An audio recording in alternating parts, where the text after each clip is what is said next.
भिटाई मां भेटा ॾियां बि त कहिड़ी, भिटाई मां भेटा ॾियां बि त कहिड़ी, तुंहिंजी सिंध साईं न सागुणी रही आ, न का ओज हाणे अगुणी रही आ।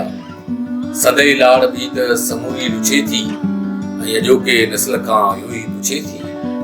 केॾांहुं मुंद आख़िर महंदो की वई, ऐं चेटनि जी चुराइजी कीअं चाडो की वई।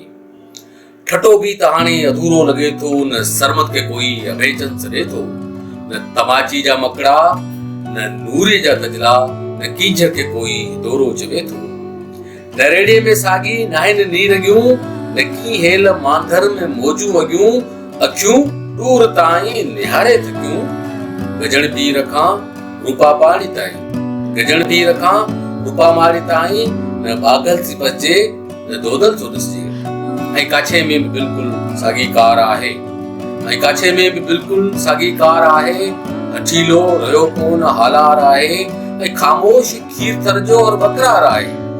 मंचर में हूंदियूं हुयूं जे मछूं, सभई से बुराकियूं ऐं पोपरियूं, लॻे थो त मारी मारे वियो। होॾां थर खे वासी घबराए विया, करे मोर टौका उॾामी विया, ऐं चौरनि मां ॾिया सभु झामी विया।